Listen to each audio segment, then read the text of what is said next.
Formation हो रही है सेडिमेंट्री के रॉक की, that is because of C part, C नहीं,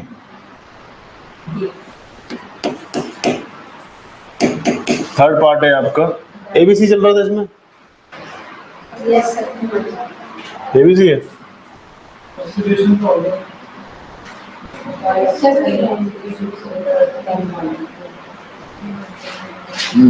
एक मिनट। सो नेक्स्ट आपके पास है केमिकली नहीं, बायोलॉजिकली फॉर्म सेडिमेंट्री रॉक्स या फिर ऑर्गेनिकली फॉर्म, बायोलॉजिकल और organically formed sedimentary rocks. Sedimentary rocks जिनका फॉर्मेशन, जिनका निर्माण बायोलॉजिकल या फिर ऑर्गेनिक तरीके से होता है, जिनका जैविक तरीके से निर्माण होता है, उनको कहते हैं बायोलॉजिकली फॉर्म सेडिमेंट्री रॉक्स। ये थर्ड टाइप है सेडिमेंट्री रॉक्स की, depending upon their origin.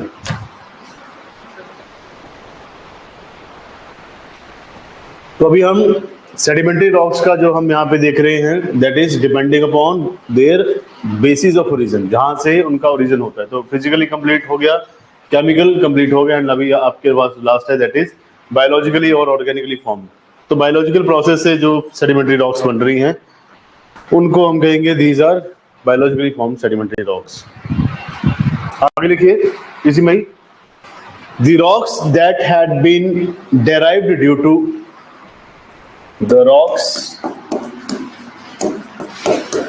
that had been, not had been, but that have been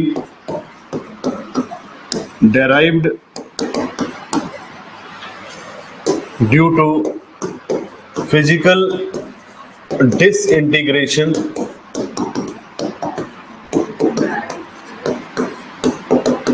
and chemical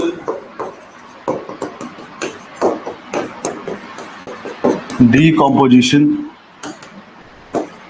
and chemical decomposition। तो ऐसी रॉक्स जिनका ओरिजिन या फिर डेराइव्ड मीन्स, एक होते हैं आपके पास नेचुरल चीजें, दूसरी होती है डेराइव्ड, मतलब जिनको किसी प्रोसेस के थ्रू बनाया गया है। एक तो नेचुरली फॉर्म चीजें होती है, एक होती है डेराइव्ड चीजें। डेराइव्ड मीन्स किसी प्रोसेस के थ्रू उनको बनाया गया है, राइट। सो ऐसी रॉक जो कि किसी प्रोसेस के थ्रू, मतलब प्रोसेस कौन सा है, फिजिकल डिसइंटीग्रेशन और दूसरा आपका केमिकल डिकम्पोजिशन के कारण बनाई हुई।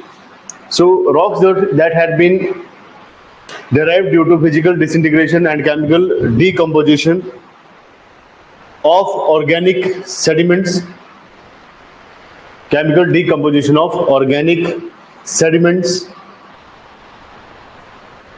decomposition of organic sediments,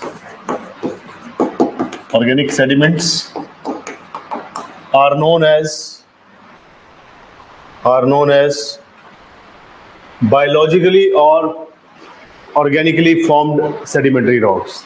तो ऐसी चट्टाने या ऐसी रॉक्स जिनका डेरिवेशन, जिनको बनाया गया है, निकाला गया है फिजिकल डिसइंटीग्रेशन से, केमिकल डिकम्पोजिशन से। और ये फिजिकल डिसइंटीग्रेशन और केमिकल डिकम्पोजिशन कहाँ पे हो रहा है, ऑर्गेनिक सेडिमेंट्स का। ऑर्गेनिक सेडिमेंट मीन्स आपकी सॉइल, तो उसे आप कहेंगे सेडिमेंट्री रॉक्स। अलग अलग बैठे फिर भी आपकी हंसी नहीं हट रही है, क्या खुशी चढ़ी हुई है इनको, अलग अलग बिठाना पड़ेगा। दूर थी फिर उसने उधर बुला लिया अपनी फ्रेंड को, नहीं मन लग रहा था। इधर आ जाओ आगे, बहुत नजदीक है यहाँ से। सो ऐसी रॉक जिनका डेरिवेशन हुआ है, जिनको डेराइव किया गया है physical disintegration of organic sediments and chemical decomposition of organic sediments, these are known as biologically or organically formed sedimentary rocks। Paragraph change करके लिखिए, if the rocks are rich in carbon, if the rocks are rich in carbon, if the rocks are rich in carbon, it will result into the formation of coal। If the rocks are rich in carbon, it will result into it will result into the formation of coal. तो अगर किसी rock में आपके वहां carbon की मात्रा ज्यादा है या अमाउंट ऑफ कार्बन या फिर कार्बन से रिच है, it is rich in carbon, then it will ultimately lead to the formation of coal. आगे लिखिए, it occurs only when it occurs only when it occurs only when it occurs only when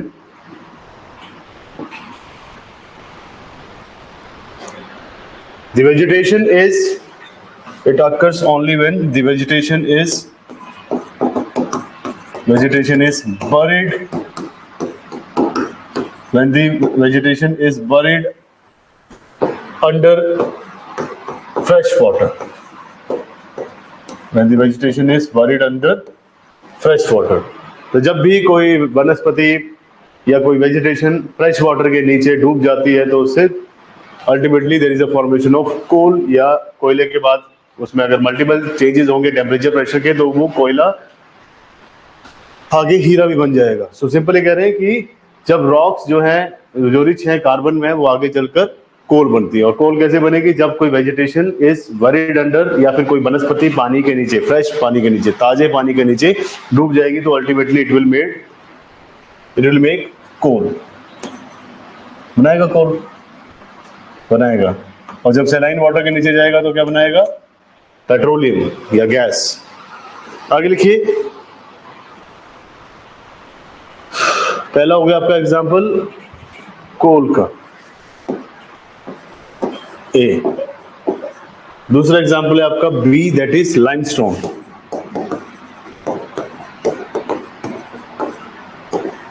limestone, चूना पत्थर.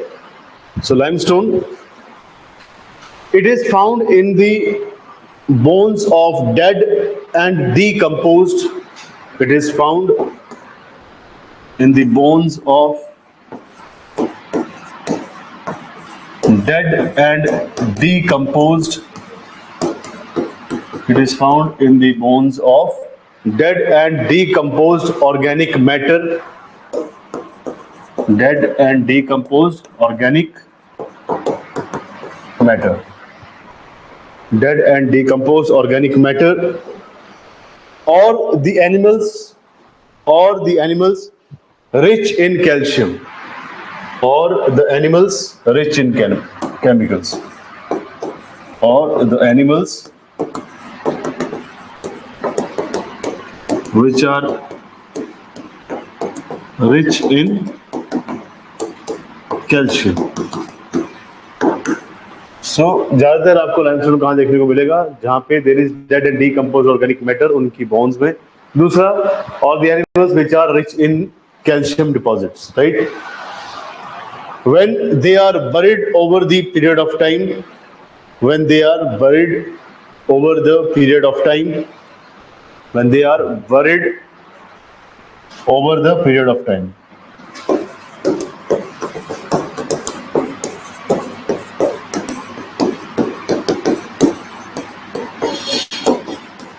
Over the period of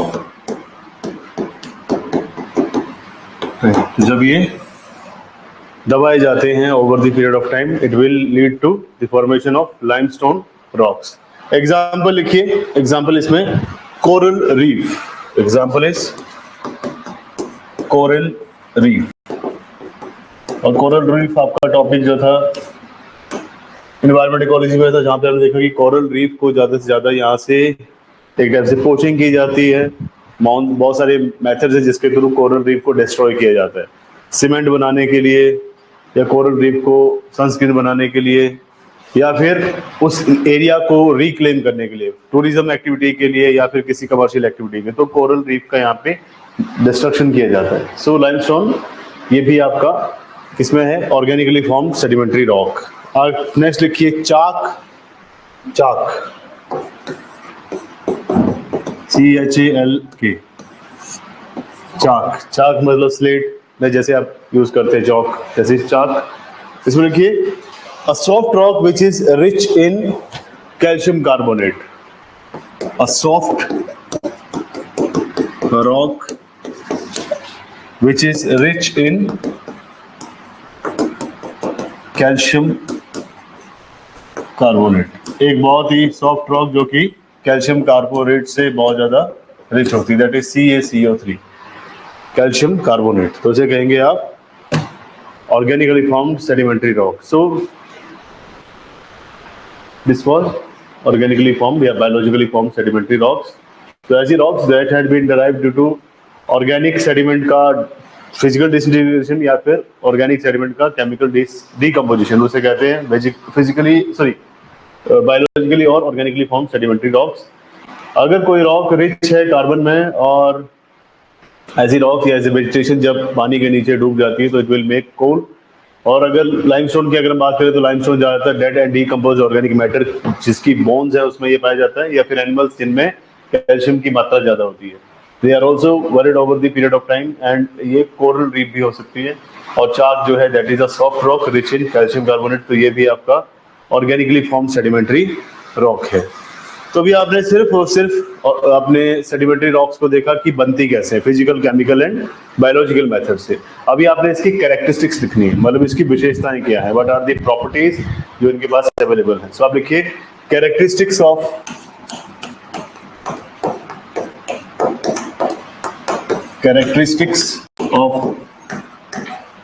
sedimentary rocks.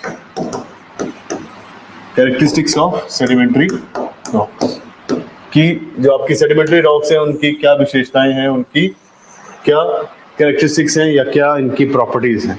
So these are important क्योंकि comparison time पे आपको यही सब चीजें जरूरी पड़ेंगी। सो फर्स्ट पॉइंट कैरेक्टरिस्टिक्स में अगर आप देखें तो first point is they are arranged in layers. तो ये लेयर्स में पाई जाती हैं, कुछ एक्सट्रेटिफाइड हैं and these are the layers, जिसे बेडिंग प्लेन भी कहा जाता है सेडिमेंट्री रॉक्स का। तो इसमें आप फर्स्ट पर लिखिए they are arranged in layer, they are arranged in layers. तो ये डिफरेंट टाइप की लेयर्स में, डिफरेंट टाइप की परतों में पाई जाती है। So they are arranged in layers means they are stratified, मतलब इनकी अलग अलग लेयर है। स्ट्रेटिफिकेशन का सिंपल मीनिंग है these are arranged in layers. So these are arranged in layers means they are stratified, and these layers are known as these layers are known as bedding planes of the sedimentary rocks, bedding planes of the sedimentary rocks. So पहला जो इसका property है that is जो आपकी sedimentary rocks है ये they are arranged in the layers, मतलब इनमें स्ट्रेटिफिकेशन है, मतलब लेयर दर लेयर यहाँ पे आपके पास जो पूरी की पूरी रॉक्स है वो पाई जाती हैं और इन्हीं लेयर्स को bedding plane of the sedimentary rock कहा जाता है। सेकंड पॉइंट इसके कैरेक्टरिस्टिक्स में से they are less resistant to erosion, क्योंकि ये वीक रॉक्स हैं। These are less resistant to erosion, तो इरोड होने से अपने आप को नहीं बचा सकती। So these are less resistant to erosion. They are found in smaller forms.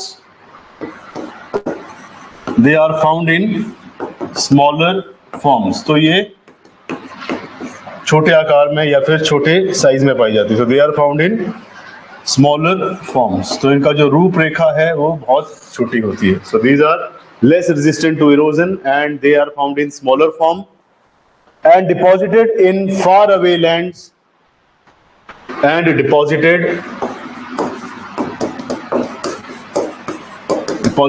in far away land in the form of soil. So these rocks are less resistant to erosion. ये ज़्यादातर छोटे आकार में या स्मॉलर फॉर्म में पाई जाती हैं. इनका जो डेपोजिशन है वो बहुत दूर दूर के क्षेत्रों तक पाया जाता है. जैसे they are deposited in the far away land in the form of soil. तो मिट्टी के रूप में आप इसके देखते हैं अलग अलग क्षेत्रों में. So third point,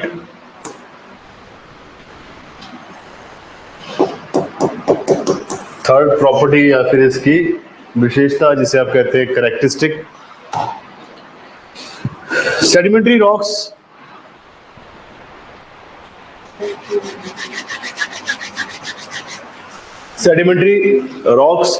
although they cover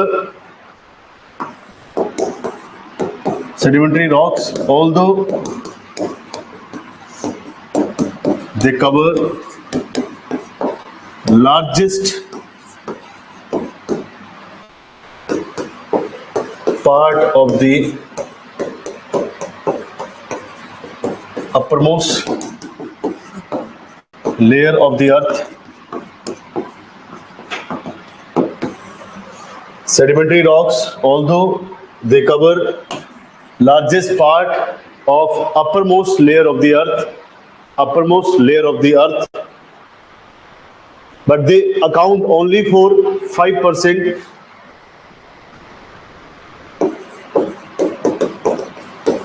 But they account only 5% for the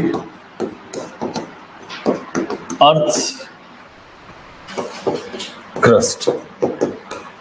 ये पॉइंट समझने वाला है. इसमें कह रहे हैं कि ऑल्दो अगर हम देखें कि सेडिमेंट्री रॉक जो है विश्व भर में हर जगह पे फैली हुई है, बहुत लार्जेस्ट एरिया ये कवर करती है, largest part of the uppermost layer of the अर्थ उसे कवर करती है. हर जगह पे मिट्टी है, ये मिट्टी आपको हर एक कॉन्टिनेंट में देखने को मिलती है. बट अगर हम क्रस्ट की बात करें, पूरे पृथ्वी के क्रस्ट की बात करें तो उसका ये सिर्फ 5% हिस्सा ही है, राइट. तो उसके अलावा और भी बहुत सारे मैटर्स हैं और बहुत सारे आपके लेयर्स ऑफ द अर्थ हैं जो कि पूरी की पूरी अर्थ को कॉन्स्टिट्यूट करते हैं. तो ये पूरे के पूरे अर्थ में जो क्रस्ट पाई जाती है उसका 5% भाग है, बट ये फैला बहुत जगह पे. It is covering the largest part of the uppermost layer of the earth. Fourth point, sedimentary rocks are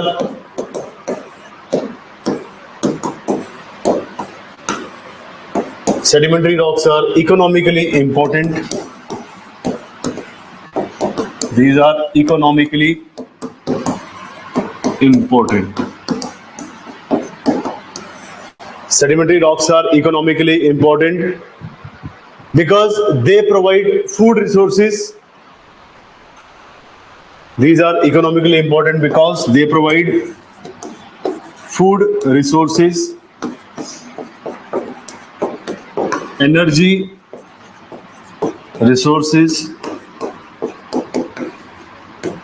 as well as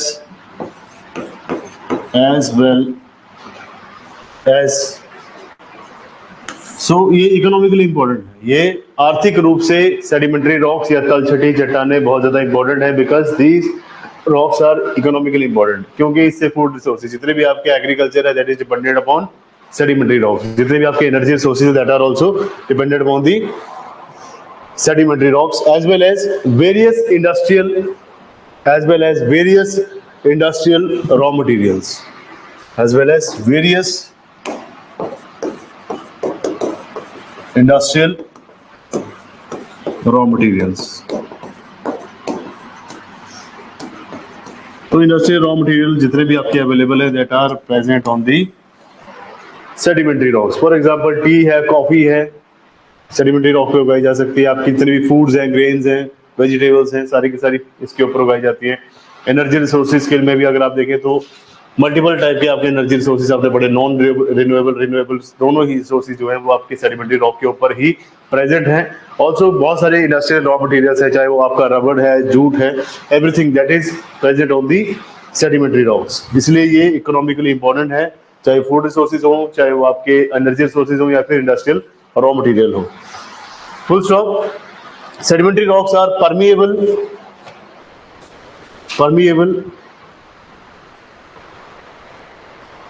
Sedimentary rocks are, इसको 5th पॉइंट दे दीजिए आप.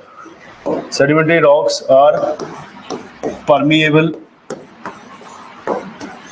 परमिएबल का मैंने आपको मीनिंग बताया कि दीज आर होलो या फिर आप कह सकते हैं पोरस.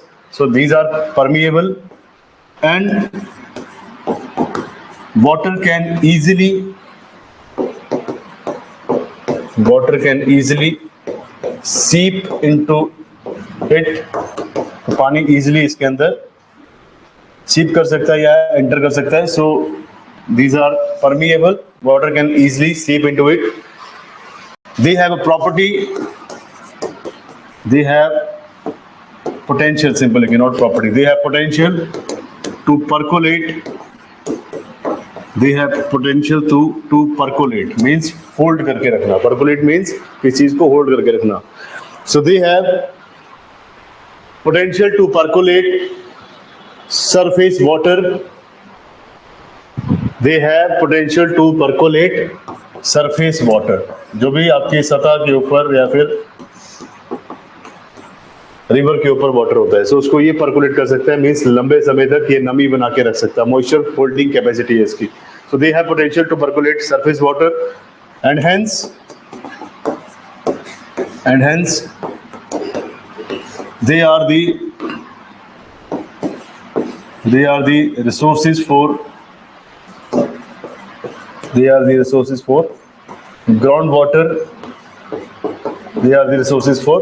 groundwater. तो ये ग्राउंड वाटर या फिर भूजल का भी एक संसाधन बनती है.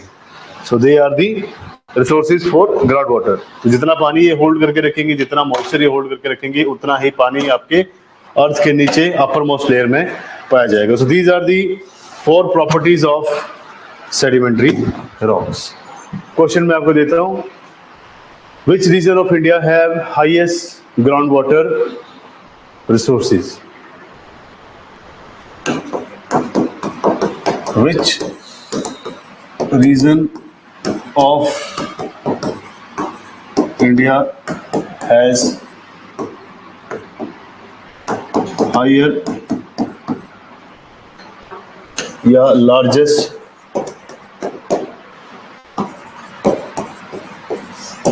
groundwater resources?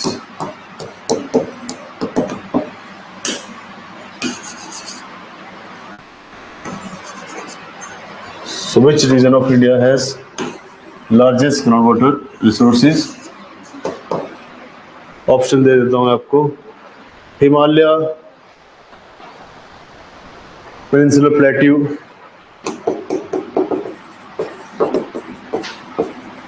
Himalayas, peninsular plateau,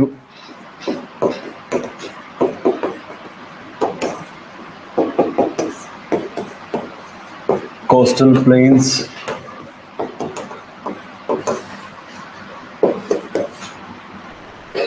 एक और भी पॉइंट हो सकता है इसमें, north east India.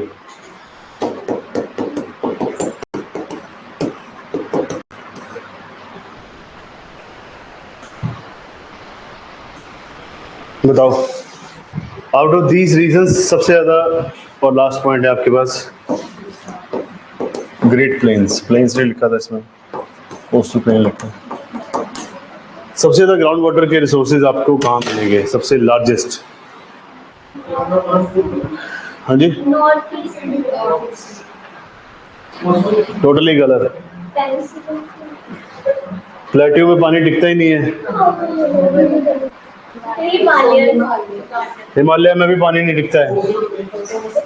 Coastal planes में सॉल्टी वाटर है. अरे दिमाग लगाओ. सेडिमेंट्री रॉक्स कहाँ पे सबसे ज्यादा? सबसे ज्यादा ग्रेट प्लेन्स के ऊपर सेडिमेंट्री रॉक्स है, एल्यूवियल सॉइल. अगर हिमालय की बात करें तो हिमालय से सारा का सारा पानी बहकर कहाँ आ रहा है? आपके पास ही आ रहा है, ग्रेट प्लेन्स में. प्लेटो है, यहाँ पे चट्टाने हैं, पानी टिकता नहीं है, वो बह जाता है. नॉर्थ ईस्ट में भी अगर आप बात करें कि जैसे मैंने कल आपको बताया कि सबसे ज्यादा रेनियस्ट प्लेस जो है पूरे वर्ल्ड का, सबसे जहाँ पे सबसे ज्यादा बारिश होती है, मेघालय में पानी की शॉर्टेज हो जाती है गर्मियों में. क्यों? क्योंकि वो प्लेट्यू रीजन है. मैंने आपको बताया है Meghalaya is the extension of peninsular India, है ना. वहां पे उसको प्लेट्यू कहते हैं. वो हिमालयन स्टेट में नहीं आता, राइट. सो हिमालय स्टेट में ना आकर वो प्लेट्यू रीजन, इसलिए मेघालय में भी पानी की शॉर्टेज हो जाती है. उसके बाद हमने बात की कोस्टल प्लेन्स की. ये पानी तो वैसे पीने लायक नहीं है क्योंकि ये बैक वाटर्स है. बैक वाटर मीन समंदर का ही यहाँ पे खारापन है. नॉर्थ ईस्ट इंडिया वैसे ही नहीं होगा। ग्रेट प्लेन्स ऑफ इंडिया में सबसे ज्यादा आपको ट्यूबवेल कहाँ पे सबसे ज्यादा? Punjab, Haryana, UP, western UP, Bihar, इस रीजन में। इसलिए सबसे ज्यादा ग्राउंड वाटर रिसोर्सेज आपके होंगे वो ग्रेट प्लेन्स ऑफ इंडिया में होंगे। यहाँ पे भी देखते हैं ऑनलाइन स्टूडेंट्स के आंसर। Very good. देखो Sanjana great plains, Ashrampal great plains, Ritu Rani great plains और लवप्रीत ग्रेट प्लेन्स। संजना हिमालयज नहीं है। सो सबसे ज्यादा आपके जो ग्राउंड वाटर के रिसोर्सेज है that is present in the कहाँ पे? Great plains of India. यहाँ पे सबसे ज्यादा ट्यूबवेल इरिगेशन की जाती है ना, टैंक इरिगेशन नहीं की जाती। यहाँ पे टैंक इरिगेशन वहां की जाती है जहाँ पे पानी नहीं है बट आपको टैंक्स के थ्रू पानी ले जाना पड़ रहा है। ओके जी, तो ऐसे ऐसे क्वेश्चन में घुमाया जाएगा आपको। अभी स्टेट नहीं लिखे थे मैंने, इसमें स्टेट लिख सकते थे आप, जैसे कि महाराष्ट्र लिख लेते आप, पंजाब लिख लेते, फिर आप हिमाचल लिख लेते या उत्तराखंड लिख लेते आप, उसके साथ साथ में मेघालय लिख लेते क्योंकि आपके दिमाग में रहता है कि रेनियस्ट प्लेस है तो मेघालय होगा। सो ऐसे स्टेट भी पूछे जा सकते हैं। ये तो मैंने टोपोग्राफी से बताई है आपको। Next type of rock that is metamorphic rock. Third is metamorphic rocks. Metamorphism जहां पे चलता है, मेटामॉर्फिक रॉक्स।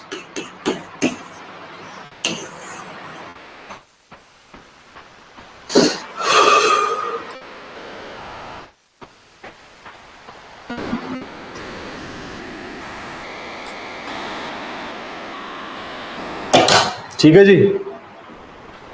अब मेटामॉर्फिज्म यहां पे चलता है। मेटामॉर्फिक में, मेटामॉर्फिज्म का मतलब क्या है कि there is action of temperature and pressure. अलग अलग टेम्परेचर प्रेशर की कंडीशंस में यहाँ पे मेटामॉर्फिक रॉक्स बनती है। हर एक लेयर में चेंज होता जाता है, कहीं पे प्रेशर बढ़ता है, कहीं पे टेम्परेचर का यहाँ पे रोल रहता है। सो उसी के कारण ये जो रॉक्स है ये इनमें ट्रांसफॉर्मेशन होती है। ओरिजिनल रॉक जो उसकी ट्रांसफॉर्मेशन होती है due to temperature pressure changes, और उसी से आपकी मेटामॉर्फिक रॉक्स बनती हैं। तो मेटामॉर्फिक रॉक में लिखिए, metamorphic rock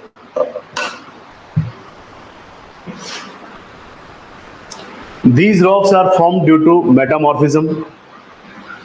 These rocks are formed due to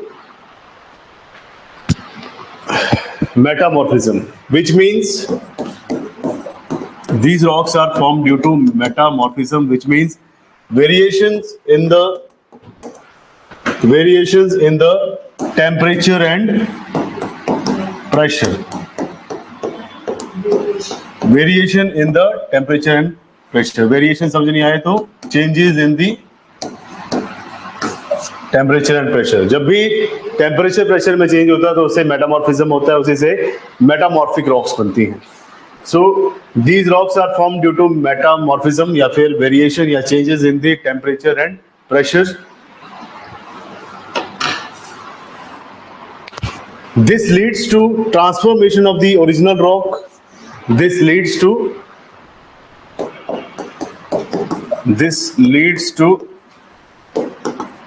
the transformation. This leads to the transformation of original rock. तो इससे जो आपकी ओरिजिनल रॉक है उसका ट्रांसफॉर्मेशन होता है। So this leads to the transformation of original rock. अभी आप आजकल देख रहे होंगे, न्यूज़ में चल रहा है कि भिंडरावाले के झंडे लगा के जा रहे हैं पंजाब से और हिमाचल में रोका जा रहा है। अब मैंने भी घर जाना है, अब जहाँ पे बॉर्डर पे लगा होगा जाम वहाँ पे मैंने लगा देना HP नंबर। मेरी HP नंबर गाड़ी है, मेरे को मार सकते। आप लगाना भिंडरावाले का झंडा। जिधर किसी ने कहा कि आप कहाँ जा रहे हैं, क्यों जा रहे हैं, और भाई भिंडरावाले की जय, है ना। और जैसे ही हिमाचल आऊँगा उसके बाद जय श्री राम। पॉलिटिक्स खेल रहे हैं लोग, बताओ, है ना। मैं कहना पावे मेरा नंबर HP है, मैं सेकंड हैंड गड्डी खरीदी हुई है, मेरा नंबर सिर्फ नंबर है, बट वैसे मैं दिल से पंजाबी हूँ, है ना। और जैसे ही हिमाचल आएगा जय श्री राम, सब तिलक लगा के जाऊंगा, पूरा रोक के दिखाए कोई। अरे सब बेवकूफी है। अब मेरा मानना है दोनों साइड पे झंडा लगाने से किसी को क्या दिक्कत है, लगा ही जाए, अनटिल और अनलेस अगर आपको कोई परेशान कर रहा है तो वो तो बेवकूफ लोग हैं। होटल चलाते हैं, होटल मालिक है जिसने मेन मुद्दा खड़ा किया है, उसको कोई फर्क नहीं पड़ने वाला है। बट जिस व्यक्ति का डेली आना जाना है, पंजाब का चाहे हिमाचल का हो, जिसको डेली आना जाना अप डाउन करना, उसको दिक्कत है। उन्होंने की है, उसने तो अपना कुल्लू में चल रहा है, होटल आते रहेंगे टूरिस्ट, उसने उस अपने बिल से बाहर निकलना नहीं है ना, तो फिर क्यों फालतू में। और अगर हिमाचल पुलिस को टेंशन नहीं है, उनको दिक्कत नहीं हो रही झंडे से, तो कुछ एक चुनिंदा लोगों को नहीं होनी चाहिए। तब जब तक आपकी वो शांति बरकरार ना रखें या आपसे पंगा ना लें। टूरिस्ट आया और चिल करने आया, लेट देम एंजॉय, है ना। और झंडे से आपको खा धोना जाएगा, बंदूकें धोने लेके आ रहे हैं या आपके ऊपर अटैक कर रहे हैं, क्या कह सकते हैं। बट ठीक नहीं है ये, मेरे को बिल्कुल पसंद नहीं लगता कि आप लोगों का कम्युनिकेशन चैनल ब्रेक कर रहे हो, आना जाना ये सब दिक्कत क्रिएट कर रहे हो। फिर वो उनकी बात तोड़ रहे हैं, उनकी बात तोड़ रहे हैं, अरे ऐसे थोड़ा चलेगा। और दोनों सीएम साइलेंट बैठे हुए हैं, है ना, ये भी बेवकूफ़ी है, बोल नहीं रहे। क्योंकि इससे जो आपका आपसी भाईचारा वो टूटता है ना, और भाईचारा नहीं टूटना चाहिए, फ्रेटर्निटी खराब नहीं होनी चाहिए, है ना, वायलेशन नहीं होनी चाहिए। So next, this leads to transformation of the original rock. तो जब भी टेम्परेचर प्रेशर में चेंजेस होते हैं तो आपकी जो ओरिजिनल रॉक है, मतलब जो पेरेंट रॉक है, वो ट्रांसफॉर्म हो जाएगी अदर फॉर्म ऑफ रॉक में। आगे लिखिए,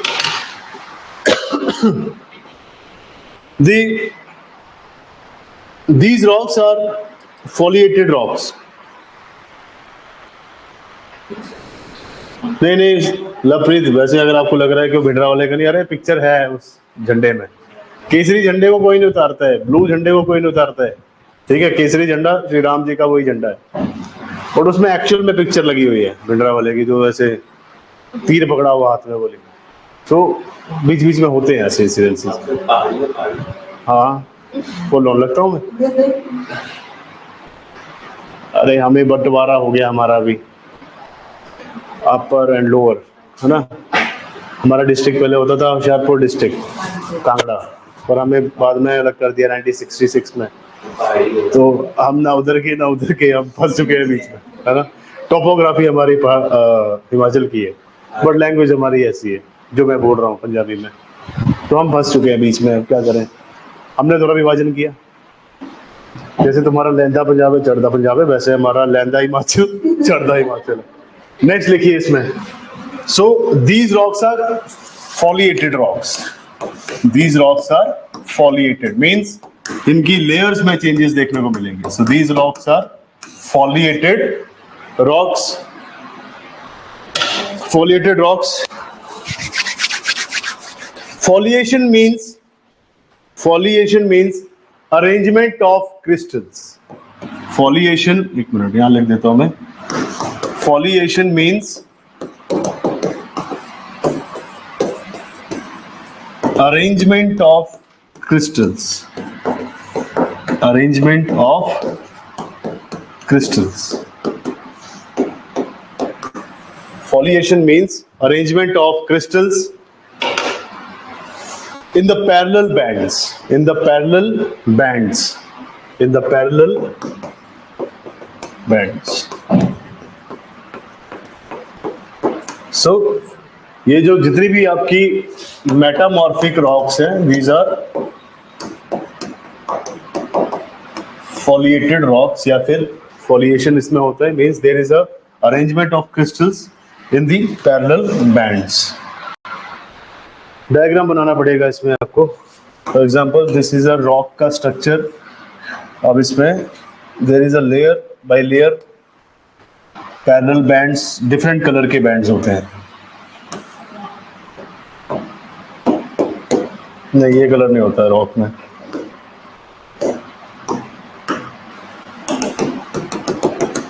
मतलब डिफरेंट टाइप के कलर बैंड्स होते हैं। मैं आपको इसका पिक्चर भी इसमें शो करता हूँ, बिकॉज मेटामॉर्फिक रॉक आपने देखा नहीं होगा। ये जियोलॉजी का पार्ट है। आपको बता रहा हूँ कि geomorphology is somewhat totally geology, जहाँ पे आप रॉक्स ये सब चीजों के बारे में पढ़ रहे हैं। अब ये जियोलॉजिस्ट होते हैं, छोटे छोटे पत्थरों का पूरा उन्होंने एक म्यूजियम बना रखा होता है जियोलॉजिस्ट ने, राइट। और उसी को आगे ये शोकेस करते हैं अपनी लैब्स के थ्रू। सो ये जो आपका डिफरेंट लेयर्स का स्ट्रक्चर है, इसको बोलेंगे फॉलिएशन। ये जो बैंड है पैरेलल फॉर्म में, और इसमें डिफरेंट कलर्स हैं क्रिस्टल्स के, सो दिस इज फॉलिएटेड या फिर फॉलिएशन ठीक है, आगे मैं इसका पिक्चर आपको शो कर देता हूँ। आपने ये डायग्राम कंप्लीट कर लिया? इसमें लिखिए फॉलिएटेड रॉक। जहां पे भी डायग्राम बनाना यू हैव टू मेंशन कि ये डायग्राम है किस चीज का। So this is foliated rock. वापिस चलते हैं अभी हम किस पे, पिक्चर पे। सो मेटामॉर्फिक रॉक चल रहा है।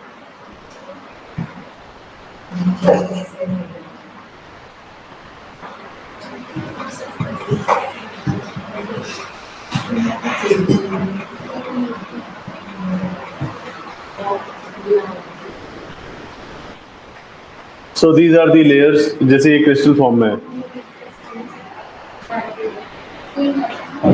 ये समझ में नहीं आएगा, स्ट्रेटिफाइड फॉर्म में होना चाहिए मेटामॉर्फिक। ये देखिए ये वाला, ये ज्यादा आपको समझ में आएगा, पर ये भी धुंधला सा पिक्चर है। मेटामॉर्फिक मींस डिफरेंट टाइप के कलर बैंड्स हैं, बट ये पैरेलल फॉर्म में है, उसी को आप कहेंगे। फॉर एग्जांपल इसमें अगर आप देखेंगे तो ये थोड़ा सा लाइट कलर आ रहे हैं, फिर इसमें डार्क कलर आ रहे हैं, फिर लाइट, फिर डार्क, फिर डार्क, लाइट, फिर डार्क। तो पैरेलल फॉर्म में जो आपका डिफरेंट कलर बैंड्स हैं। अब आपने एक पत्थर तोड़ने नहीं बैठ जाना है, जैसे कि ये है, देखिए डिफरेंट लेयर्स हैं मेटामॉर्फिक में, है ना, पैरेलल बैंड्स हैं। पर ये तो चट्टानी दूसरी लग रही है, जैसे कि ये है, अलग अलग कलर बैंड्स हैं। These are the foliated rocks, right. So back to basic point लिखिए। नेक्स्ट जो आपने फर्स्ट पॉइंट लिखा ना, दीज आर फॉलिएटेड रॉक, वो आपका फर्स्ट पॉइंट है। मैं बीच में मेंशन करना भूल जा रहा हूं। सो फर्स्ट पॉइंट जो है आपका, that is these are foliated rocks. Second point आएगा, these are hard rocks, these are hard rocks. तो ये भी काफी हार्ड रॉक्स होती हैं as comparison to sedimentary. So these are hard rocks and hence similar to igneous rocks, and hence similar to igneous rocks. ये हमने जब introduction लिखा था वहीं पे हमने मेंशन किया था कि रिलेटिव स्ट्रेंथ के हिसाब से अगर हम देखें तो इग्नियस और मेटामॉर्फिक हैवी हैं then sedimentary. So these are hard rocks similar to igneous rocks, full stop. They also occur in massive form. They also occur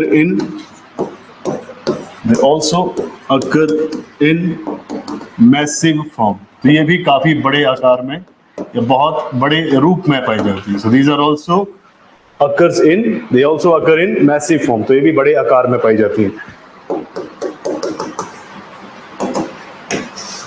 third point लिखिए, ये भी इकोनॉमिकली इंपॉर्टेंट है क्योंकि इसमें बहुत सारे आपके मेटल्स हैं, ओर्स हैं, बहुत सारे मिनरल्स हैं। So metamorphic rocks are economically important. Metamorphic rocks are economically important. So metamorphic rocks are economically not important, but these are most important. Industry के लिए सबसे ज्यादा इंपॉर्टेंट है। So metamorphic rocks are most important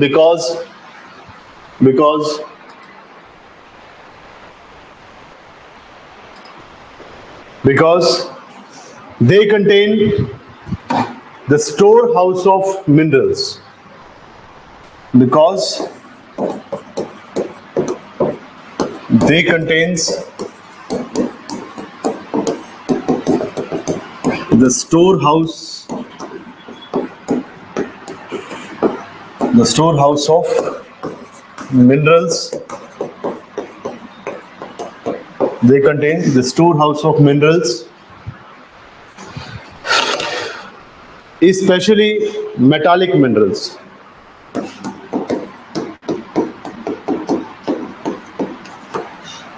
Especially मतलब विशेष रूप से, especially metallic minerals such as iron, metallic minerals such as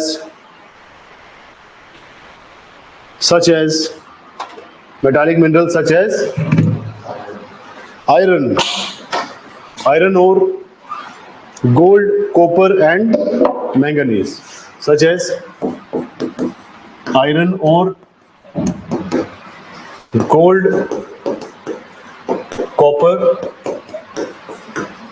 and manganese etc. Simply कह रहे हैं कि आपकी जो मेटामॉर्फिक रॉक्स हैं ये बहुत इकोनॉमिकली बहुत इंपॉर्टेंट है, आर्थिक रूप से बहुत ज्यादा महत्वपूर्ण है, क्योंकि इनमें पूरा का पूरा जो आपके मिनरल्स हैं, जितने भी आपके खनिज हैं, उनका ये स्टोर हाउस है, मतलब उनका ये भंडार है। और इसी में आपके आयरन ओर आता है, गोल्ड है, कॉपर है, manganese and these are the most important ores या फिर अयस्क या फिर खनिज जिनसे पूरी की पूरी इंडस्ट्री आपकी रन होती है।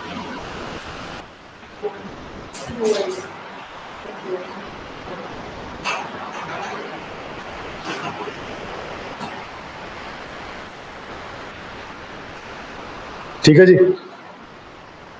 सो ये आपने लिखा कुछ एक प्रॉपर्टीज ऑफ मेटामॉर्फिक रॉक्स। अभी इसके टाइप तो हर किसी के ही है। So first type, so types of metamorphism. क्या हंस रहे हो उसमें?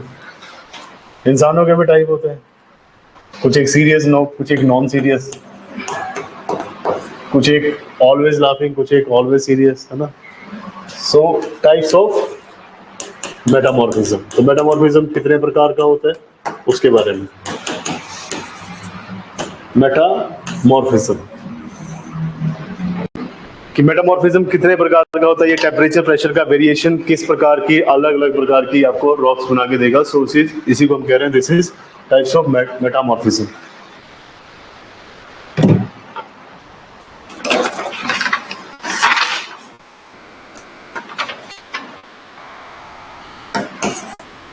फर्स्ट लिखिए थर्मल और कांटेक्ट मेटामॉर्फिज्म। थर्मल और कांटेक्ट मेटामॉर्फिज्म। थर्मल और कांटेक्ट मेटामॉर्फिज्म। इसमें लिखिए थर्मल या कांटेक्ट में। अब थर्मल का मतलब क्या है कि यहाँ पे टेम्परेचर का ज्यादा फर्क पड़ेगा। अरे अरे अरे ये तो और ज्यादा नीचे चला गया, बोर ही हो गया मैं तो। इसको हटा ही देते, इसको हटा ही देते। इट्स ओके, इतना भी बैठने की जरूरत नहीं है, डरा दिया। सो थर्मल या फिर कांटेक्ट मेटामॉर्फिज्म, तो ये ज्यादातर हाई टेम्परेचर के कारण होता है। थर्मल मीन्स यहाँ पे थर्मल एक्टिविटी बहुत ज्यादा है। सो ओरिजिनल सेडिमेंट्री रॉक जो है वो मेटामॉर्फिक हो जाती है यहाँ पे हाई प्रेशर की वजह से, टेम्परेचर की वजह से। जैसे लाइमस्टोन है वो मार्बल से फिर वो कोल या फिर सिंपल कोल। जैसे लाइमस्टोन जो है वो मार्बल बनेगा हाई प्रेशर से, या नॉट प्रेशर बट टेम्परेचर। और जैसे ही आपका वो कोल है, जब उसके ऊपर टेम्परेचर ज्यादा लगेगा तो वो डायमंड बनेगा। सो सिंपली लिखिए इसको, thermal metamorphism is caused due to high temperature. Thermal metamorphism is caused due to high temperature. It is caused due to high temperature. तो ये उच्च तापमान के कारण होता है। So thermal metamorphism is caused due to high temperature. इसको लिखिए फुल स्टॉप के बाद, during volcanic eruption,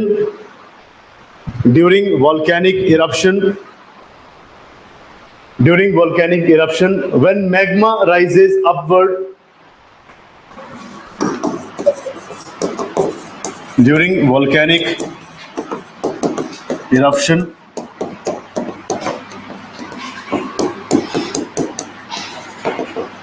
when magma rises upward, during volcanic eruption when magma rises upward, it changes the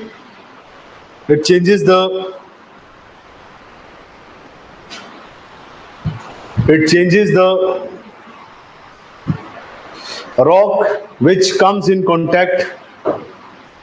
It changes the rock which come in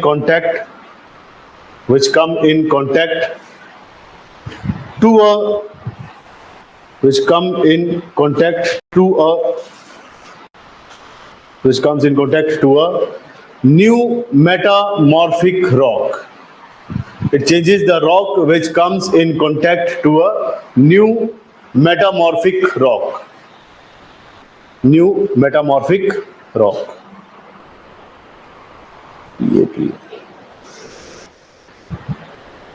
new metamorphic rock. ठीक है जी. So simple thermal metamorphism जो है ये ज़्यादातर high temperature के कारण होता है. वोल्केनिक इरप्शन के दौरान जब मैग्मा ऊपर की तरफ को राइज हो रहा होता है तो उस समय जो आपकी रॉक्स है उनमें चेंजेस होते हैं, बिकॉज ये मेटामॉर्फिज्म के कारण इनमें प्रेशर पड़ता है और ये खुद ही चेंज होती जाती है. सो इनका कलर चेंज होता जाता है. सो मेटामॉर्फिक का आपको एक डायग्राम बनाना है.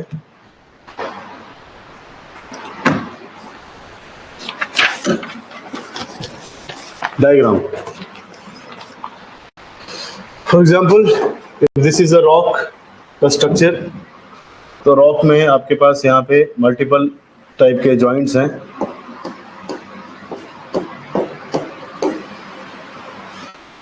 अब हाई प्रेशर के कारण क्या होगा, देयर इज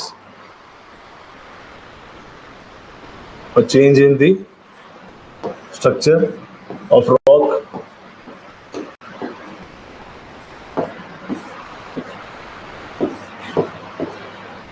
बीच में there is formation of crystals.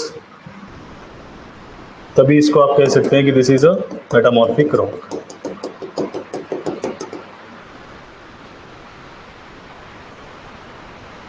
और कलर बैंड बनाना पड़ेगा इसमें.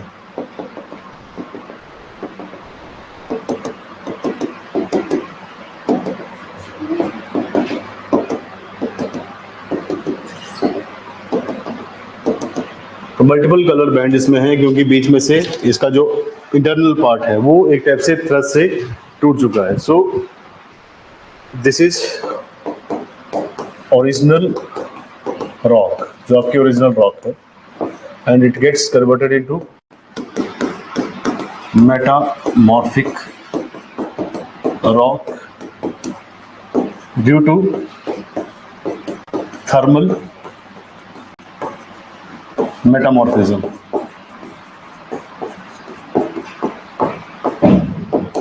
जहां पे भी डायग्राम है ऑलवेज मेंशन कि आपने यहाँ पे शोकेस क्या किया है, किस चीज को आप यहाँ पे दर्शाना चाहते हैं, दिखाना चाहते हैं. एग्जाम्पल इसका अगर आप लिखना चाहें तो एग्जाम्पल मैं यहाँ लिख देता हूँ. एग्जाम्पल फॉर एग्जाम्पल पहले आपके पास लाइमस्टोन है. जब लाइमस्टोन को आप ट्रीट करेंगे at high temperature it will result into marble. तो ये संगमरमर बन जाता है, जिसे आप मार्बल कहते हैं, right. Again when you will treat, A B लिख देते हैं, ए बी. जब आप किसी कोयले को हाई टेम्परेचर कंडीशंस पे ट्रीट करेंगे it will result into diamond. So ये भी आपका एक मेटामॉर्फिक रॉक का एग्जांपल है. सो यहाँ पे आपको टेम्परेचर को देख के चलना है, बट कोल क्या है यहाँ पे, नॉर्मल कार्बन का ही एक पार्ट है.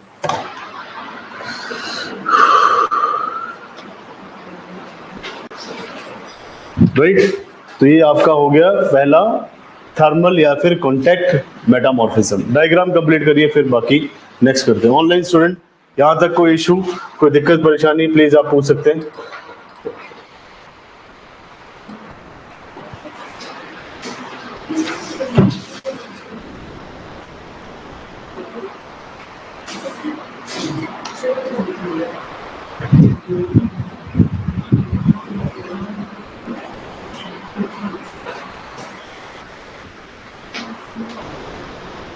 ठीक है, समझ पा रहे हैं कि ना ही बातें ना करिए, बातें कम करिए. ब्रेक के बाद समय है बहुत बातें करने के लिए, है ना.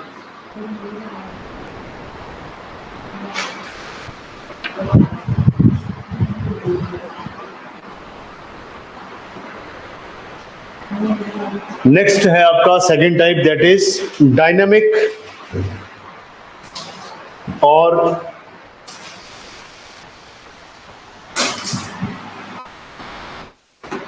सेकेंड जो टाइप है इसका दैट इज डायनामिक और रीजनल मेटामॉर्फिज्म।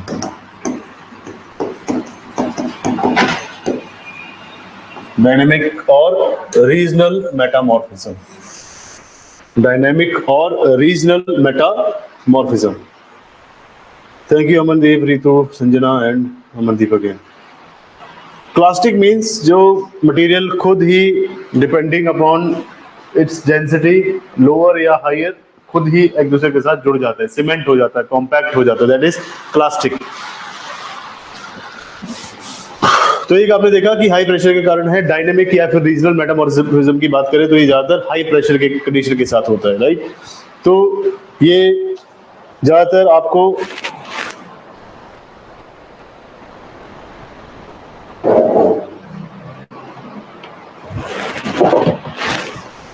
परिवहन का साधन मिल चुका है, इसलिए हम मुस्कुरा रहे हैं क्योंकि हमको भी घर जाना है, हमको घर जाना है। एक देखा आपने मीम जिसमें रो रही होती है लड़की।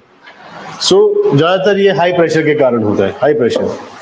और in the area of fold mountains जो रीजनल मेटामॉर्फिज्म है, ये ज्यादातर जो आपकी हाई प्रेशर जो आपके रॉक्स होती हैं उसका प्रेशर जो है उसके कारण ये जो आपके फोल्ड माउंटेन जैसे हिमालय, वहां पे ये मेटामॉर्फिज्म ज्यादातर पाया जाता है। सो उसमें लिखिए नेक्स्ट, लिखो लिखो, शाबाश, परेशान हो रखे हैं।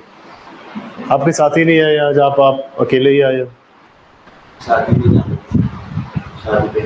अच्छा, सो इसमें लिखिए डायनामिक में it is caused by high pressure, it is caused by high pressure conditions, it is caused by high pressure conditions। तो जब दबाव बहुत ज्यादा होता है, दाब प्रेशर या बहुत ज्यादा होता है, तो उस कंडीशन में ये मेटामॉर्फिज्म अकर होता है। So it is caused due to या कॉज्ड बाय हाई प्रेशर या फिर इंटेंस pressure, high pressure या फिर intense pressure, full stop, in the area of fold mountains, in the area of fold mountains, in the area of fold mountains, regional metamorphism is caused by, in the areas of fold mountains, regional या फिर dynamic metamorphism, regional metamorphism is caused by high और intense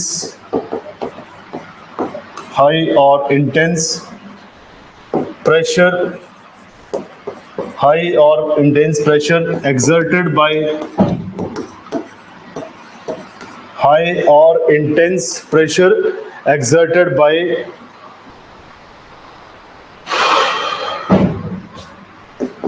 heavier crust और plates, heavier crust और plate। कौन सी crust है ये? Continental crust या उसकी प्लेट्स के कारण। तो बोल रहे जहाँ पे बहुत बड़े फोल्ड माउंटेन्स है वहाँ पे बड़ी बड़ी चट्टाने हैं, हैवी प्रेशर है, पे लोड है, जिसे आप कह रहे थे लास्ट सुपर इनकम्बेंट लोड। तो वो सुपर इनकम्बेंट लोड जो है बहुत प्रेशर बनाता है रॉक्स के ऊपर, जिसके कारण आपको ये डायनेमिक या फिर रीजनल मेटामॉर्फिज्म देखने को मिलता है। सो इसका भी अगेन डायग्राम बनाएंगे, बिना डायग्राम के मार्क्स नहीं मिलते हैं।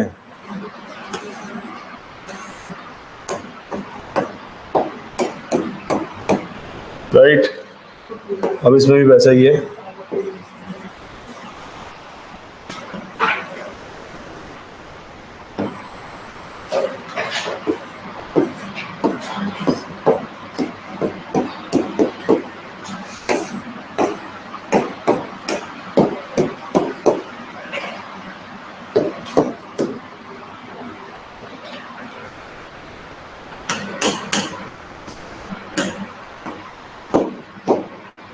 इसको बोलते हैं रस्ट कलर। रस्ट कलर है नहीं, केड़ा है? ऑरेंज है ये, सॉरी।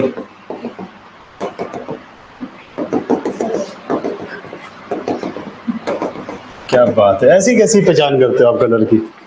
मेरे को सारे कलर सेम लगते हैं। ऑरेंज मतलब रस्ट भी वही है, रस्ट भी ऐसे ही होता है। अच्छा, गेरुआ कलर केड़ा होता है? गेरुआ गेरुआ गेरुआ नहीं पता।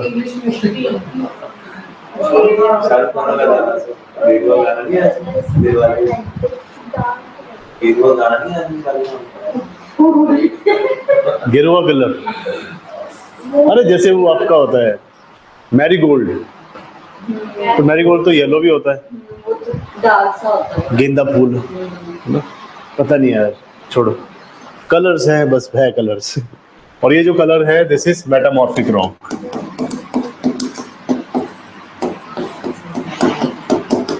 ये कौन सा कलर है? लड्डू पीला, ऐसा कुछ भी कलर है कोई। सो मेटामॉर्फिक रॉक, और this is original sedimentary, original rock simple लिखिए, not sedimentary but this is original rock, original rock. अब आपको एग्जांपल लिखने हैं कि कौन कौन से एग्जांपल है मेटामॉर्फिक के। जैसे आपने एक लाइमस्टोन लिखा, मार्बल बन गया, कोल लिखा तो डायमंड बन गया, डायमंड के ऊपर हाई प्रेशर कंडीशन और टेम्परेचर कंडीशन लगाएंगे तो ग्रेफाइट बन जाता है।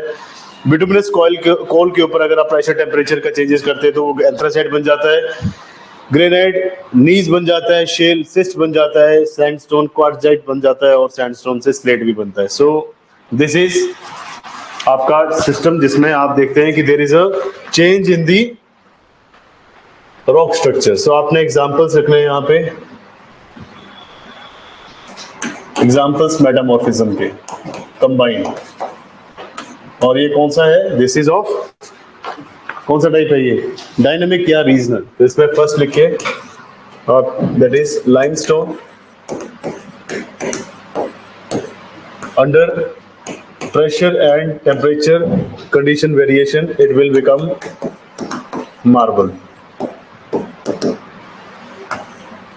right?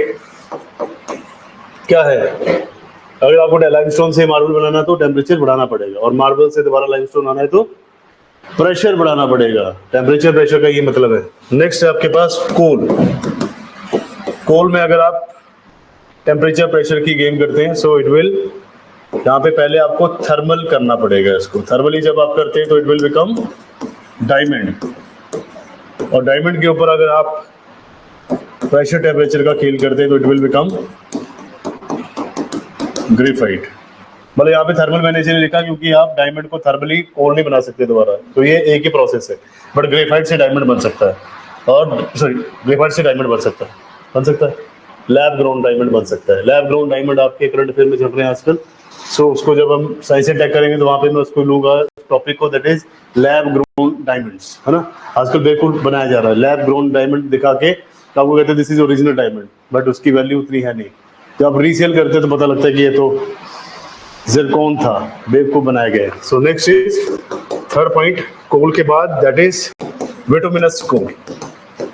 Bituminous coal when it is treated under high pressure and temperature condition it will become anthracite,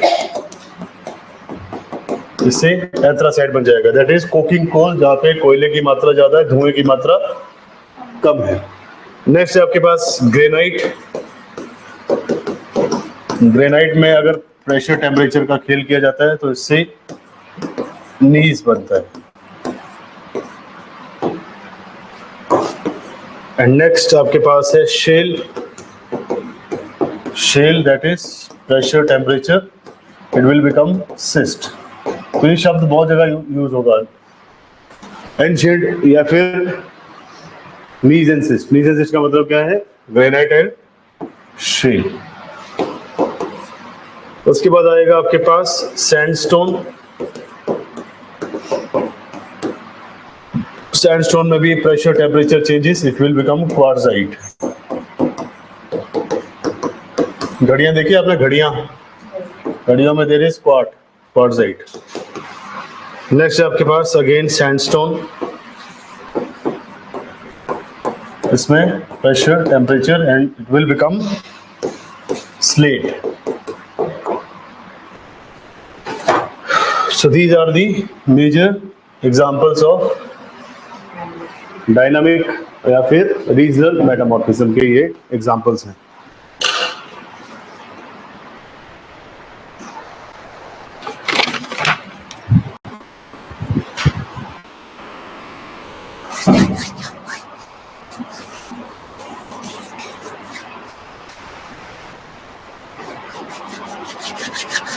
complete, यहाँ तक डन. ऑनलाइन स्टूडेंट कहीं पे कुछ इशू है तो आप पूछ सकते हैं. डायमंड को मेटामॉर्फिक बनाया जा सकता है under pressure temperature conditions. Next है आपके पास रॉक साइकिल का. आपने एक डायग्राम बनाना है रॉक साइकिल. हटा दें, ये हो गया कंप्लीट. ऑनलाइन स्टूडेंट्स आपने लिख लिया एक बारी, यहाँ पे यस लिख दीजिए. अगर आपको कुछ रिपीट करना है, कुछ चीजें लिखने को रहती है तो आप यहाँ पे मेंशन कर सकते हैं.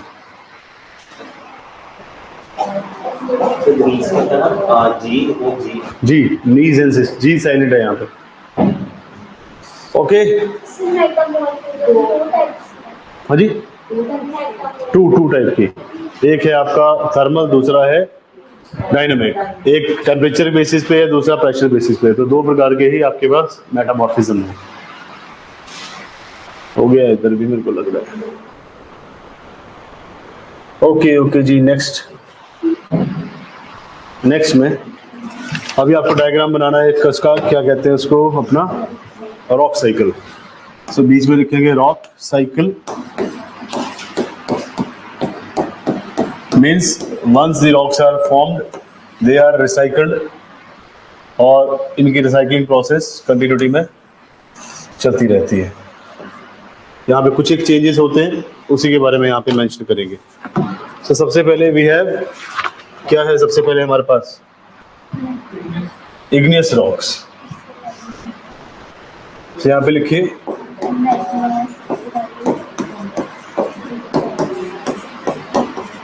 Igneous rocks. इग्नियस रॉक्स के बाद में इट विल बिकम कैसे, यहाँ पे देयर इज सेडिमेंटेशन और lithification.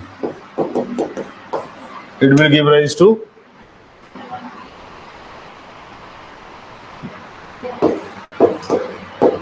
sedimentary rocks. तो इससे सेडिमेंट्री रॉक की फॉर्मेशन होगी.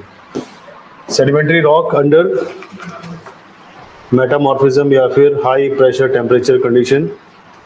यहाँ पे लिखेंगे टेम्परेचर और प्रेशर.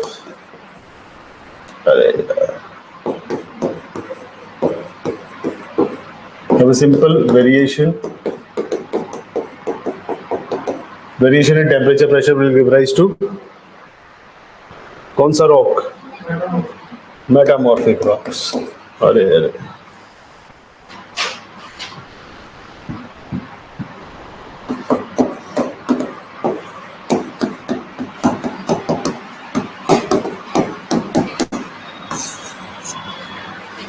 मेटामॉर्फिक. फिर अगेन इनको मेल्ट कर देंगे तो क्या बनेगा, मैग्मा बनेगा.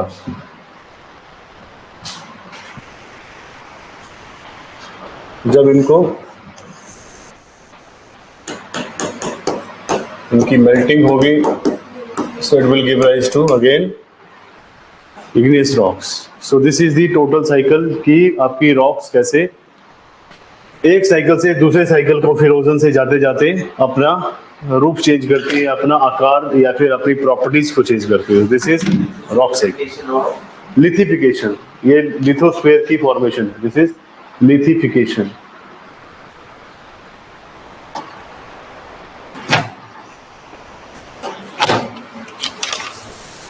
Done.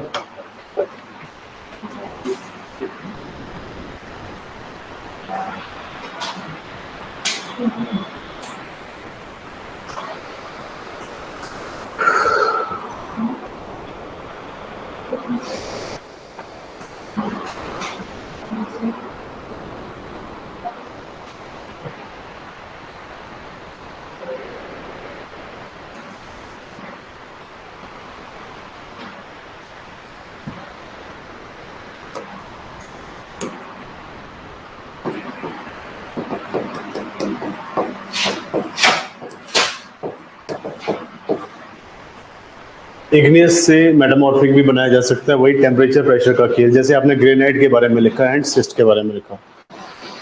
Anything that is interrelated. Sedimentary को भी इग्नियस बनाया जा सकता है, राइट, वही। ये एरोस थोड़े एक दो आपको यहाँ पे देखने पड़ेंगे, बाकी तो सीधा चलेगा सारा process, temperature pressure and then location, done. अब आपके पास नेक्स्ट है that is distribution of rocks in India. पूरे विश्व, इंडिया में देखिए, not in world, world physical geography में ही आएगा ये। यहाँ तक डन है, कोई इशू, कोई परेशानी, दिक्कत कुछ भी है प्लीज पूछ लीजिए। ये सेडिमेंट्री से इग्नियस भी बनाया जा सकता है इनको।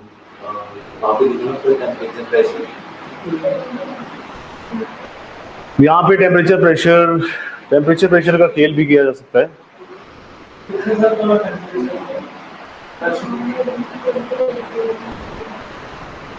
इग्नियस टू, इसमें सिर्फ और सिर्फ प्रेशर एंड टेम्परेचर प्रेशर दोनों ही आएगा, नॉट ओनली टेम्परेचर, बट यहाँ पे प्रेशर एंड टेम्परेचर दोनों ही आएगा। सो मेन खेल है temperature pressure, that is metamorphism. Next है distribution of rocks in India. Distribution of rocks in India, छोटा सा टॉपिक है, कर ही लेते हैं, नेक्स्ट टाइम फिर ड्रेनेज सिस्टम करेंगे सीधा। तो आप लिखिए distribution of rocks in India. Bharat में चट्टानों का वितरण किस तरह से, कहाँ पे कौन सी रॉक्स पाई जाती है। तो नेक्स्ट आप लिखिए distribution of rocks in India.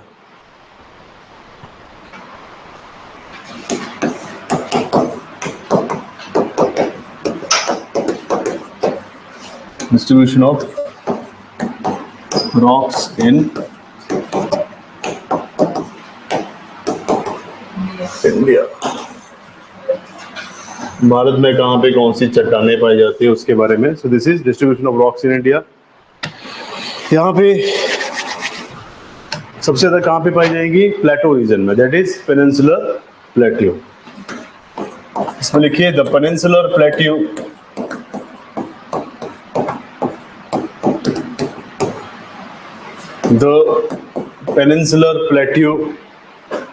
has oldest landmass in the world. The peninsular plateau has oldest landmass in the world. It has oldest landmass in the world. Oldest landmass in the world. Full stop. Therefore, rocks are metamorphic. The rocks are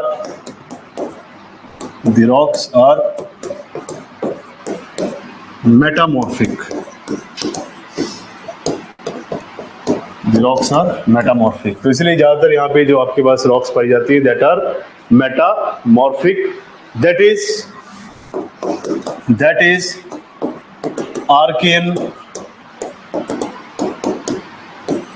gneiss and schist.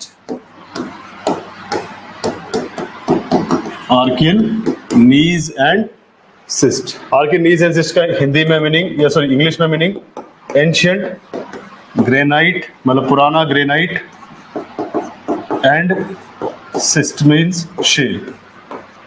So it is a ancient granite and shale.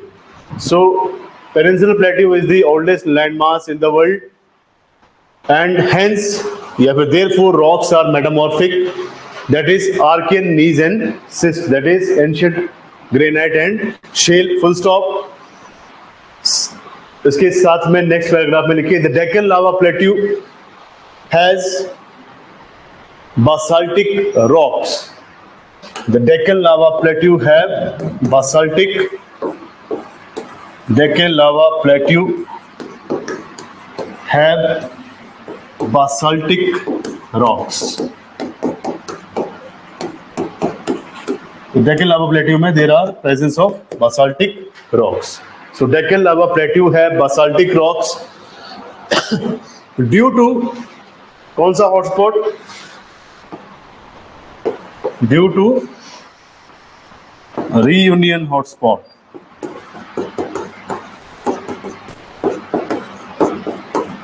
कल ही पढ़े आपने ये Hawaiian hotspot and reunion hotspot. किसका example था ये?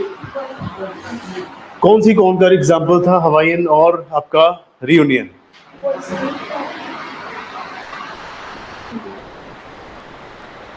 Shield का था, shield का, शील्ड वोल्केनो, शील्ड कौन नहीं, सो कंपोजिट का था। अरे नोट्स देख लो अभी। So this is Deccan lava plateau have basaltic rocks due to reunion hotspot. Shield का ही है वही। That is why revision is very very important, बहुत इंपॉर्टेंट है, हर दिन जाके पढ़ना। So Deccan lava plateau have basaltic rocks due to reunion hotspot, full stop. This plateau includes Kathiawar.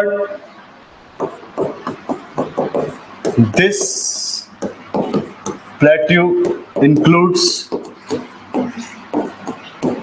Kathiawar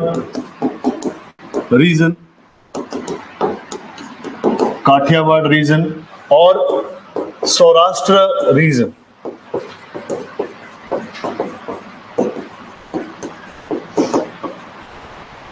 this plateau includes Kathiawar region और Saurashtra reason. सो ये क्षेत्र का नाम है, एरिया का। Saurashtra region of Gujarat, this plateau includes Kathiawar region और सौराष्ट्र रीजन ऑफ गुजरात। तो इस क्षेत्र में आपका, इस प्लेटो के क्षेत्र में काठियावाड़ रीजन भी आता है और आपका सौराष्ट्र क्षेत्र भी आता है जो कि गुजरात का पार्ट है। Comma Malwa plateau of Madhya Pradesh, Malwa plateau of Madhya Pradesh, Malwa का पठार जो कि मध्य प्रदेश में है। मालवा प्लेट्यू ऑफ मध्य प्रदेश, तो यहां पर मध्य प्रदेश का मालवा प्लेट्यू भी है, मालवा प्लेट्यू मध्य प्रदेश। फिर comma northern Karnataka and most of the Maharashtra region, northern Karnataka and most of the Maharashtra region, Maharashtra region. तो यहाँ पे आप नोटिस करेंगे कि इन्होंने कुछ एक रीजन्स की बात की है that are the part of आपका डेक्कन लावा प्लेट्यू या फिर पेनिनसुलर प्लेट्यू। तो यहाँ पे प्लेट्यू में आपके पास एक तो डेक्कन लावा प्लेट्यू है खुद में ही जो कि एक पूरा का पूरा पार्ट है। दूसरा इन्होंने कहा कि काठियावाड़ रीजन जो है या फिर सौराष्ट्र रीजन जो है गुजरात का, ये भी पेनिनसुलर प्लेट्यू का पार्ट है। अलॉन्ग विद दैट आपके पास मालवा का प्लेट्यू है या मालवा का पठार है, वो भी मध्य प्रदेश में है और ये भी पेनिनसुलर प्लेट्यू का पार्ट है। Along with that northern part of Karnataka, जैसे कि यहाँ पे कुद्रेमुख आपका आयरन ओर यहाँ पे मिलता है। तो उसके बाद मोस्ट ऑफ महाराष्ट्र, ये सारा का सारा आपका पेनिनसुलर प्लेट्यू का पार्ट है, प्रायद्वीपीय भारत का ये पार्ट है। फुल स्टॉप के बाद पैराग्राफ चेंज करिए, फिर लिखिए Himalayas are made up of, Himalayas are made up of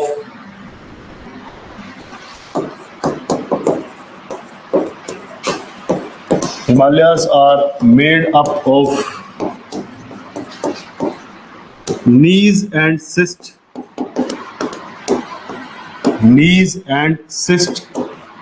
that is granite and shale, due to intense folding,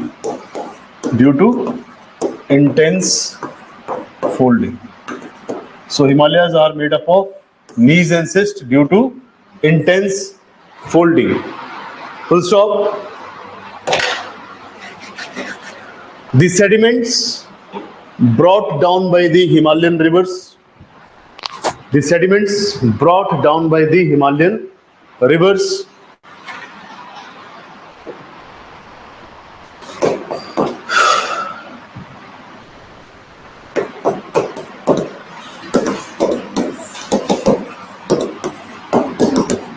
the sediments brought down by the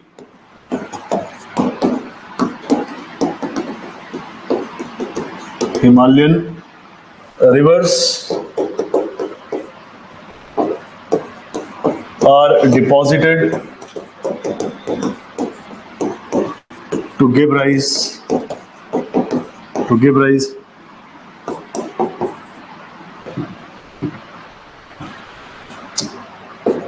extensive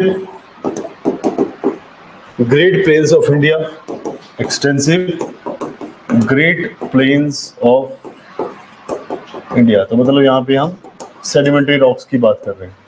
So sediments brought down by the Himalayan rivers are deposited to give rise extensive Great Plains of India, stretching between Indus to Brahmaputra, stretching between Indus to Brahmaputra.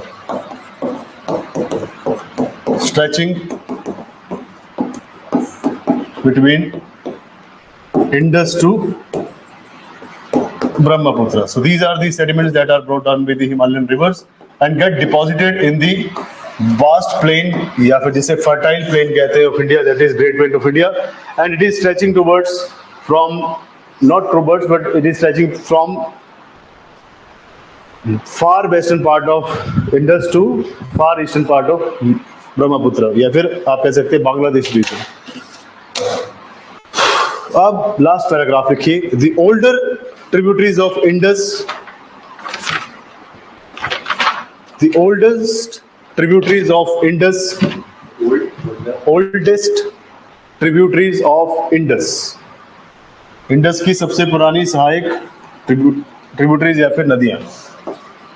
The oldest tributaries of Indus feed up, या फिर simple feeds up a narrow shallow sea,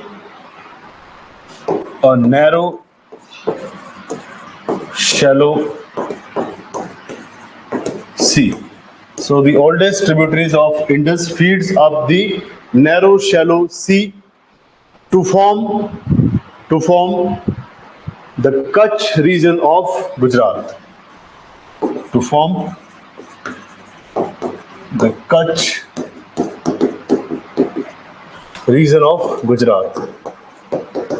Kutch region of Gujarat. तो Indus या Indus की जो पुरानी tributaries हैं या पुरानी सहायक नदियां हैं, ये अपना जो पानी है या फिर अपना जो ड्रेनेज है वो एंड करती है एट द नैरो शैलो सी, जिसे आप कच्छ रीजन कहते हैं या फिर रन ऑफ कच्छ, वहां पे जाकर ये पानी डालती है. फुल स्टॉप के बाद लिखिए the coastal erosion and deposition of sediments. The coastal erosion and deposition of sediments. Coastal erosion and deposition of sediments.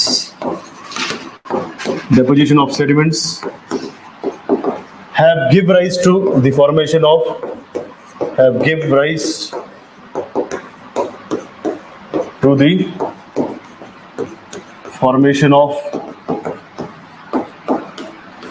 the deposition of sediments have give rise to the formation of coastal plains of India. Coastal plains of India. कौन सा है coastal plain? Tamil Nadu plain. So this is a coastal plain.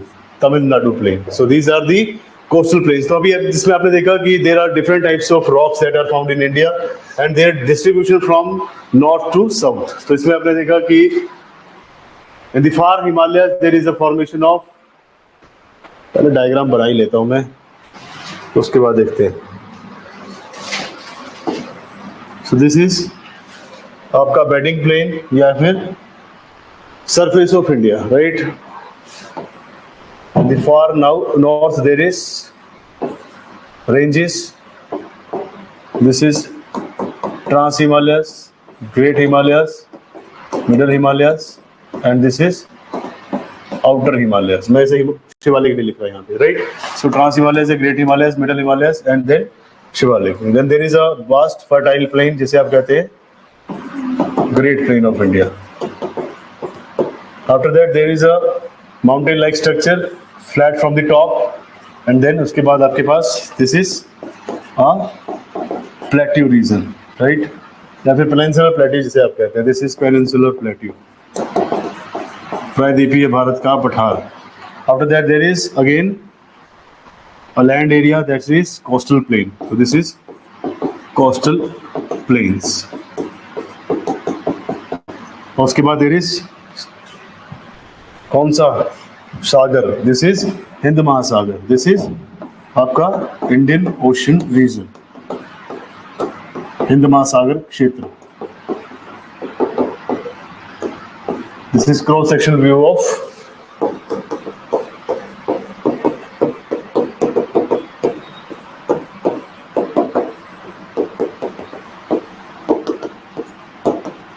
Indian rock system. अभी आपने मेरे को साथ साथ में जो आपने सारी की सारी कहानी लिखी है उसमें रॉक्स के बारे में बताना है। हिमालयास, नीज एंड, अरे बताओ, नीज एंड सिस्ट हिमालयास, ये कौन सी रॉक्स है? ये sedimentary rocks that are present in the great plains of India, sediments brought down by the rivers। Peninsular plateau, this is the region of, you have a storehouse of minerals, so this is simple way इसको लिख रहा हूँ, this is storehouse of minerals।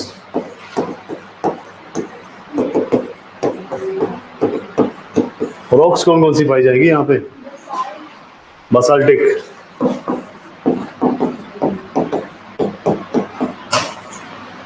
Right, so this is granite and shale.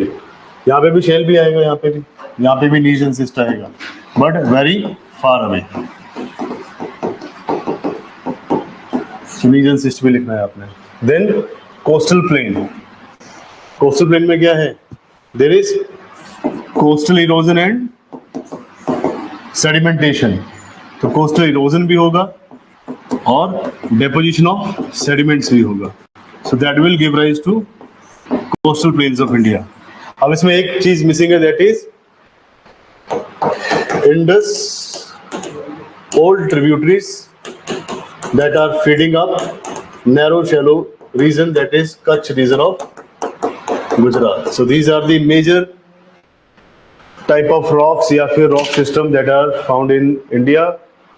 यहाँ पे आपका ये rock cycle rock system, जिसमें आपके पास सेडिमेंट्री रॉक्स हैं, इग्नियस रॉक्स है, मेटामॉर्फिक रॉक्स है, उनकी types, formation, examples, and then this cross sectional view of Indian rock system, Bharat में जो रॉक पाई जाती है। बाकी जब आप इंडियन हिस्ट्री करेंगे तो उसमें भी आपके पास कडप्पा रॉक्स हैं, पुराना रॉक सिस्टम है, आर्यन रॉक सिस्टम है, वो बाद में आप उसमें देखेंगे, राइट।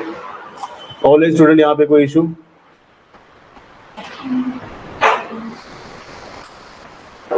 आपका टेस्ट है वो आपने अटेम्प्ट करना है। ड्रेनेज सिस्टम में नेक्स्ट क्लास में स्टार्ट करवाऊंगा आपको।